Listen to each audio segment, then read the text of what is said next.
But let me say what a privilege it is to be here with you on your Founders Day to share some thoughts with you.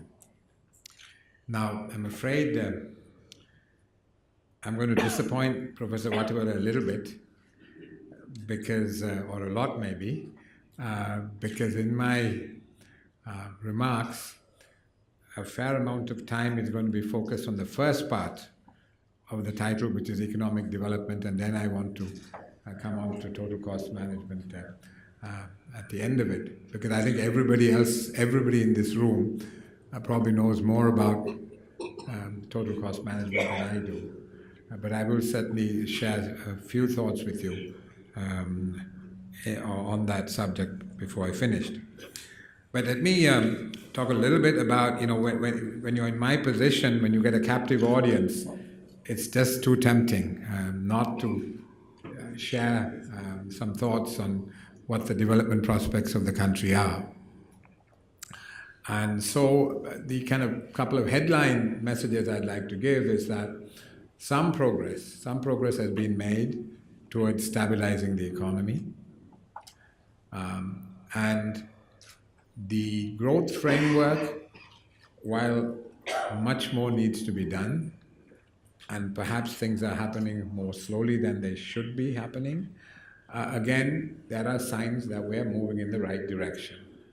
So let me see whether I can substantiate these two claims. On stabilization, if you look at the key kind of indicators, key indices, which reflect the stability or the lack of stability of an economy, if you look at the domestic front, inflation is currently well within our target band of 4 to 6%. In fact, headline inflation on the CCPI is in April was 3.8%. So we're in pretty good shape as far as inflation is concerned. We had a blip in the fourth quarter of last year when weather-driven supply disruption led to a spike in food inflation, which drove headline inflation up to 7.8%. But that was largely due to weather disruption and the price of two items in particular, two food items, and that was rice and coconut. But now the supply situation has improved and inflation is within the band. And despite the adjustment to administered prices of fuel, of gas, of milk food, we do not anticipate inflation going beyond the 4 to 6% band. It will probably challenge the upper bound of the band by July, but we don't anticipate it going above it. And as the year progresses, once these one-off price increases pass through, we anticipate inflation will remain well within the band. So if inflation is an index of stability on the domestic front, we are in reasonable shape at the moment.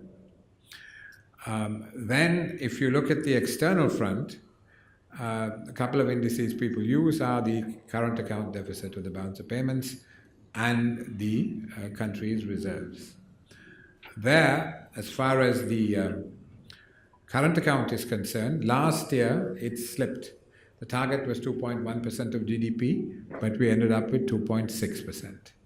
And that again was almost entirely due to the disruption caused by the weather. Because two of the three main items which led to the increase in the current account deficit were one, fuel. Of course, there was a price effect, but also the fact that the drought led to a far higher proportion of power being generated through thermal energy meant that our oil bill was higher than we expected. Plus, we imported rice.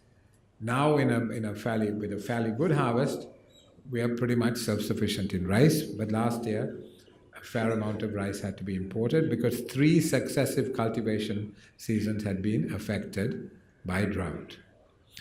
And the third item was, of course, gold. There was a sharp increase in the import of gold, and that was largely because there was an opportunity to arbitrage the tariff differential between India and Sri Lanka. And people were importing gold duty-free into Sri Lanka and smuggling it across to India. And so that has been adjusted by the tariffs being increased in Sri Lanka, and that opportunity for arbitrage has been reduced. So hopefully, going forward, the gold imports will stabilize. And also with improved weather, hopefully the imports of rice will be reduced significantly. Oil, because of the price developments, the bill, even if we do use more hydro this year, the bill may not come down that much because there has been a sharp increase in the price of oil in recent months. But overall, we think the current account of the balance of payment this year will come out at about 2.1% of GDP. And 2% of GDP is where the central bank would like the current account deficit to be, because at that level, we can finance that deficit without running up undue debts. It's a sustainable deficit which we feel we can finance. And we hope to be at about 2.1% of GDP this year. Then on the reserve side, at the end of 2016, reserves were about 6 billion. 2017, end 2017, they went up to 8 billion.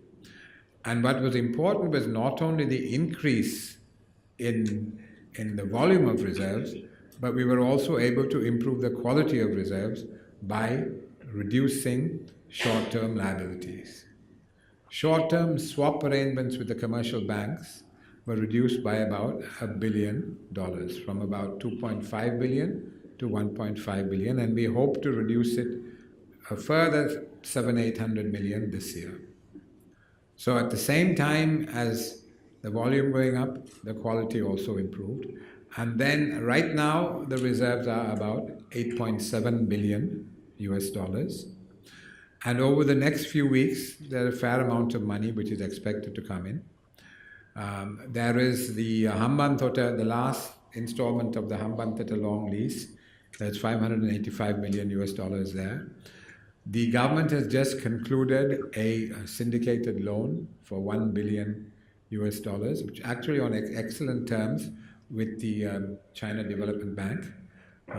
It's an 8-year tenor, which for a syndicated loan is extremely attractive, and the interest rate is also very competitive. So there's $1 billion coming in through that, and then a further about 250 million US dollars through the next tranche of the IMF. Today, the IMF board is meeting, and if all goes well, that the review should be completed, and we will be eligible to draw that 250 million US dollars. So there's about a little under 2 billion US dollars expected in the next few weeks, and we hope to finish the year, end the year with about 9.5 billion US dollars worth of external reserves, gross external reserves, which is an okay position. Not a good position, but an okay position, because we have debt liabilities, external debt liabilities, which amount to about 3.9 billion US dollars per year over the next 4 or 5 years. So this is why we need to husband our reserves very carefully, and also to have the discipline to make sure that we are able to access international capital markets, to have the rating, to protect our rating, and to access international capital markets to raise the money that we need. So on the stabilization side, for the moment, things are okay. So what is being done to consolidate this position? And there the government is introducing, or has introduced, 4 frameworks. The idea is to introduce these frameworks and then try to institutionalize them so they become more durable and resilient. So what are the 4 frameworks? On the fiscal side, as you know, the government is on a revenue enhancement driven fiscal consolidation process. The idea is to bring the fiscal overall budget deficit down to 3.5% of GDP. Last year, the target was missed almost entirely, I would say entirely, due to drought and flood relief. But the IMF, for instance, accommodated that slippage because it was beyond the control of the government. So broadly speaking, there are signs that some of the structural problems in the government budget.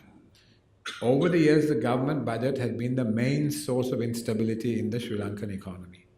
If one were to characterize the Sri Lankan economy, it was a high budget. It has been a high budget deficit, high inflation, high nominal interest rate, overvalued exchange rate currency, and all the pressure has come from the excess demand generated from the unsustainable budget deficits.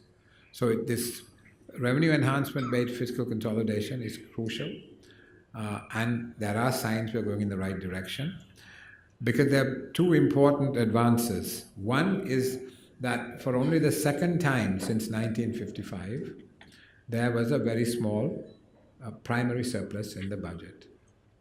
And this year, provided we stick to the targets, we will have a surplus in the current account of the budget for the first time since 1987. So if we are able to persist with this fiscal consolidation, as I say, if we are able to persist, it's very important, because the political dynamics, obviously, as one gets towards elections, can become complex and challenging. But if we are able to maintain this discipline and we have got onto the right track and we need to persist, then I think we will address the biggest source of instability in the economy. And as I said, there are signs of improvement. I think the VAT reforms, the new Inland Revenue Act are all major advances. And if those can, and also the improvements that are taking place in tax administration are clearly moving outcomes as far as the fiscal deficit in the right direction. But we need to persist, because if there's slippage in the discipline, I think then all bets are off. And as I said, we need to make sure that the IMF program is in place, because that is the certification of good housekeeping as far as the national economy is concerned. And it is with that program that makes it much easier for us to go into markets and raise the money we need. We raised $2.5 billion through an international sovereign bond a couple of months ago. Without the IMF EFF program, it would have been extremely difficult to do that. It's unlikely we would have raised that amount of money, and it would have been very unlikely we would have got the terms that we got. So we need, and the fiscal consolidation is central to the IMF's extended fund facility. You know, people keep saying that the IMF is imposing all this stuff on us, but I must tell you this, there are only 2 countries in the Asia-Pacific region which have IMF programs. That's Mongolia and Sri Lanka. So the IMF comes only if you've messed things up. So we can't blame the IMF for that fact that we've messed things up. That is, you know, this is something that we need to internalize and understand, that you have to go to the IMF when you have not managed your affairs well. So there's no point in blaming them. We have to blame ourselves and put things right. That's crucial. And the main thing we have to make sure that we get right is the fiscal side, the fiscal deficit. Then on the, in terms of the 4 frameworks, the second framework is the, on the monetary policy side, the central bank, we are in the process of transitioning to a flexible inflation targeting regime. I won't go into the technical details, but essentially it will enable us to be more proactive, more forward-looking, and more data-driven in the way we set monetary policy. In the past, sometimes, I would say often, there has been fiscal forbearance in monetary policy. We have accommodated the fiscal indiscipline. In the future, the objective is to have this inflation target and to drive monetary policy in terms of meeting that target and moving away from fiscal forbearance. To do that, we are improving the forecasting and modeling capacity in the central bank. We are putting in place a legal and an accountability framework, which will enable us to run the flexible inflation targeting regime, and that would imply a greater degree of freedom, independence for the central bank. But with it will come accountability as well. In fact, in some countries, the accountability framework includes the central bank governor resigning if the inflation target is missed. So these are some of the frameworks that we are trying to put in place as far as monetary policy is concerned.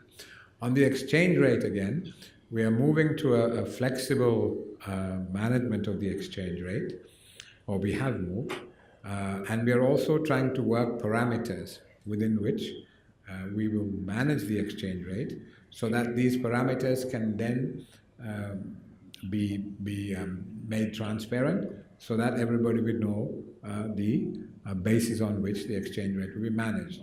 And maybe at this point I should, because it's a very topical subject, the exchange rate and some volatility that we have seen in the exchange rate in recent weeks.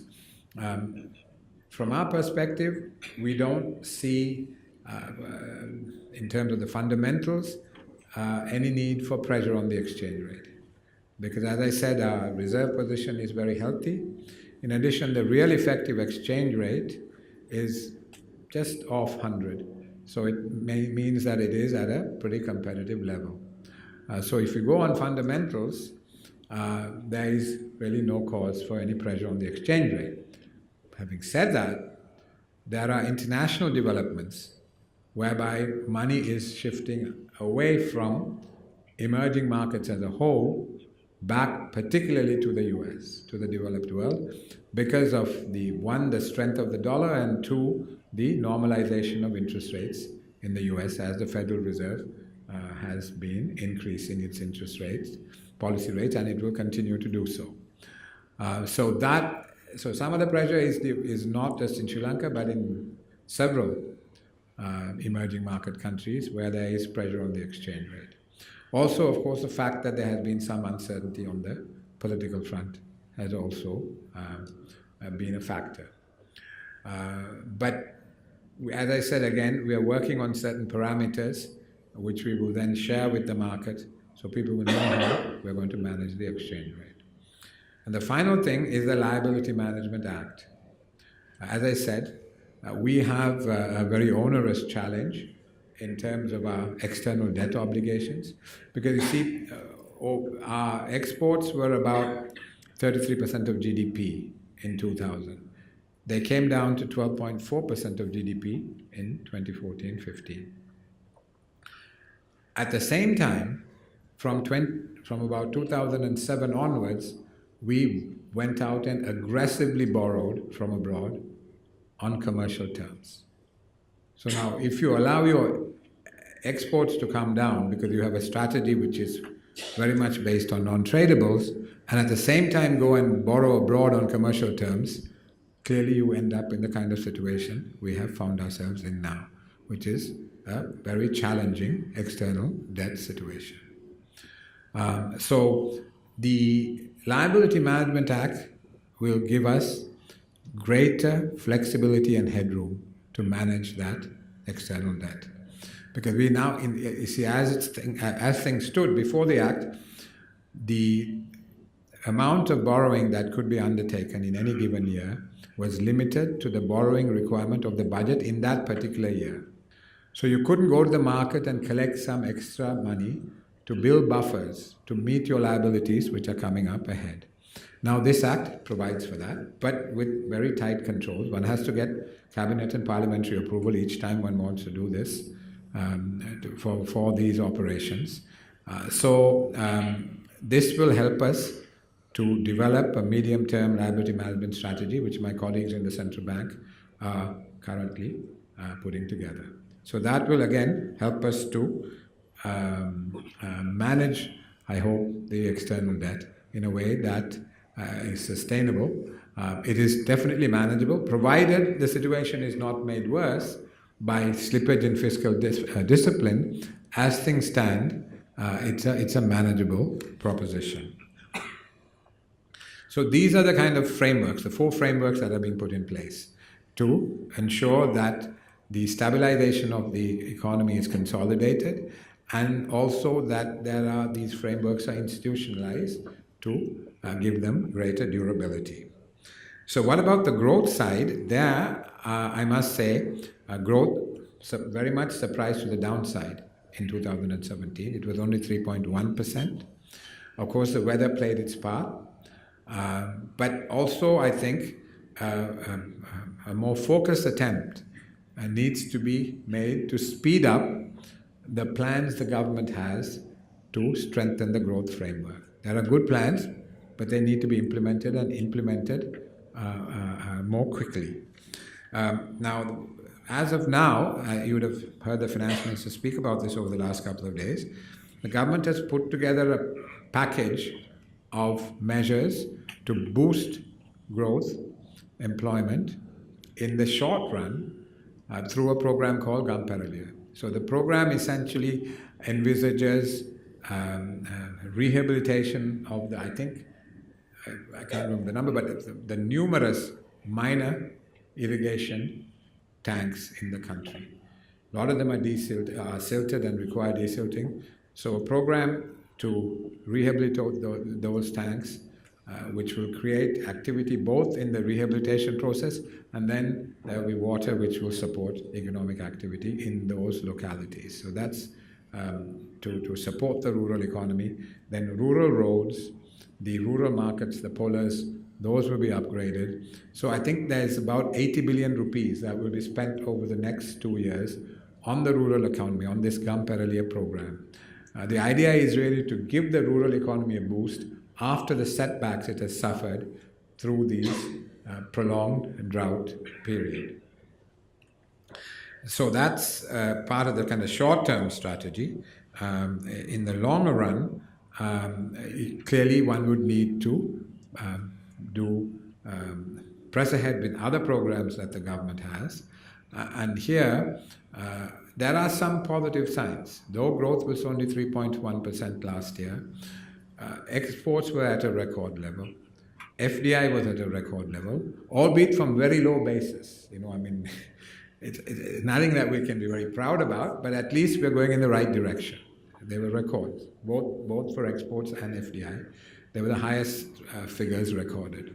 But as I said, from an extremely low base. So we need to press on and make sure that there's an acceleration. So what is the government planning to do? In terms of the investment climate, they've got several task forces which have produced action plans to improve performance on the different pillars of the World Bank's Doing Business Index. And those action plans are being rolled out. And there is now this SWIFT, which is the one-stop shop at the BOI, which I've seen it work. It's beginning to be effective. This has been a long haul to get an effective kind of one-stop shop. There are signs that it is now coming together. On investment promotion, the BOI is going to be much more focused. They've worked with the Center of International Development at Harvard to identify some sectors where we have a comparative advantage. And the idea is to focus promotion on those sectors, and within those sectors to try to attract some anchor investors. For instance, Samsung accounted for 40% of Vietnam's exports at the beginning of their export transformation. So the idea really is to attract some anchor investors in these sectors with potential to drive the export transformation. And then and trade facilitation, the single window in the customs is almost ready now to be fully operational. And the Commerce Department has got a trade portal to address the information asymmetry that's been a major problem. And of course, trade policy, there are these trade agreements. I know they're very controversial, but in my view, if you have a market of 21 million with purchasing power of $4,000, it makes sense to be able to gain preferential access to external markets. And if we are able to successfully negotiate the agreement with China and strengthen the agreement with India, we would be and of course GSP Plus is there, we would be the only country in the world with preferential access to China, India, and the European Union. And that is a key differentiator.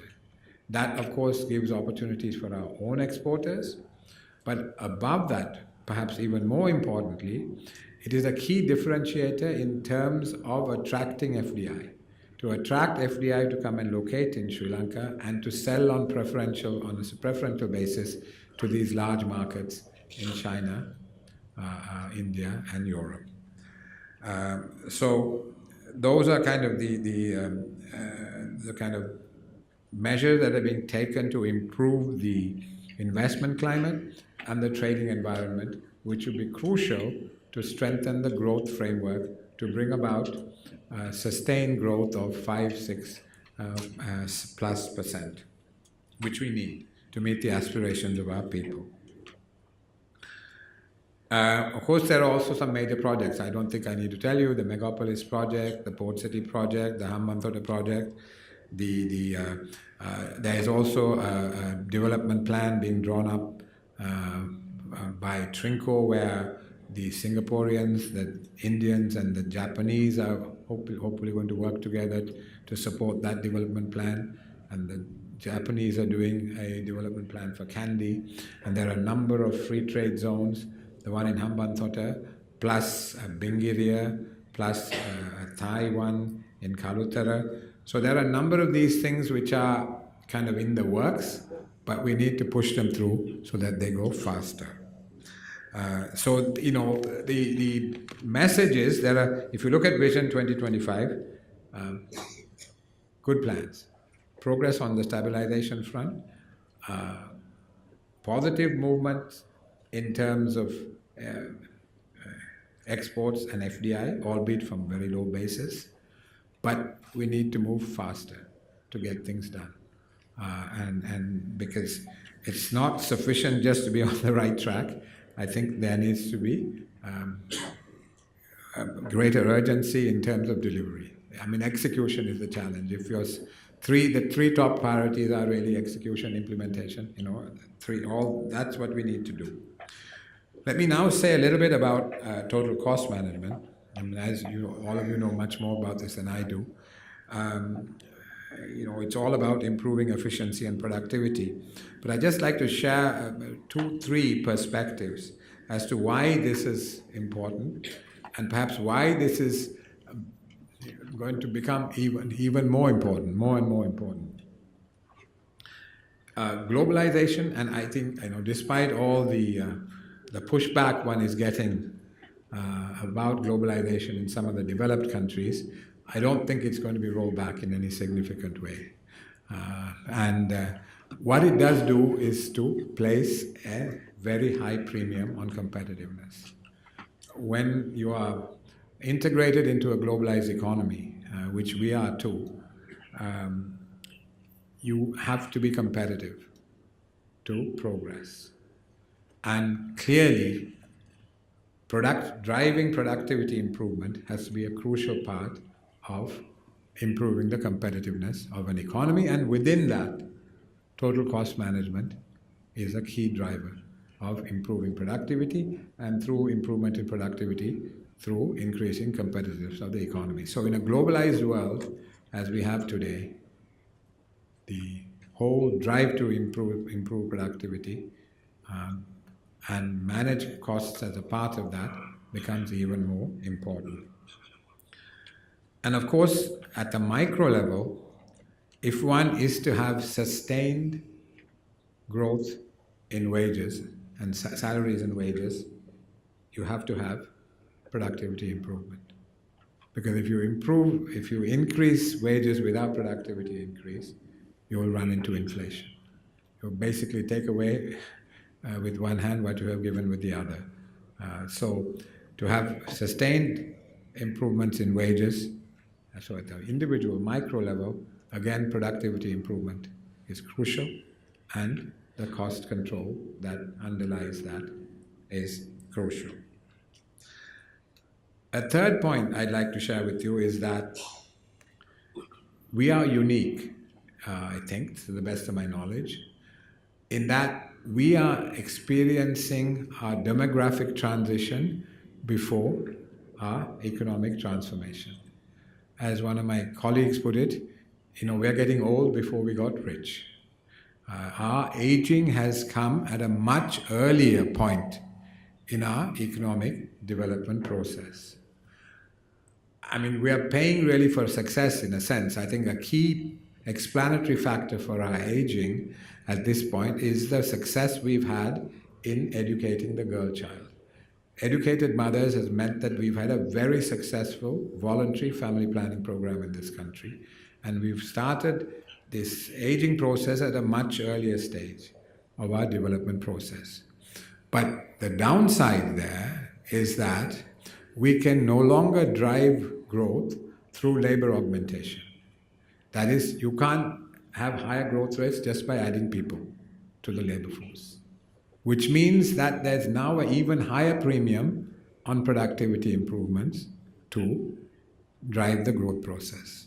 So we are having to really focus on innovation, to focus on R&D, to control costs much more aggressively at an earlier stage of our development process, simply because we can no longer just rely on adding people and driving growth. It has to be done through productivity improvement. So let me just, clearly it is, if you boil development down to its core, it's about increasing productivity to improve living standards. You reduce unit costs, you then are able to reinvest your profits, and that can lead to a virtuous cycle which can drive increasing prosperity. So really, it's productivity and controlling costs to drive that productivity improvements, which is really the core of the development challenge. So total cost management is a key component of this whole kind of mosaic that is the kind of landscape which constitutes development. And let me finish with a quote from Paul Krugman. He said, which I got from my colleague, Mr. Jalat, he said this: productivity isn't everything, but in the long run, it is almost everything. And cost control is a key part of that almost everything. Thank you very much.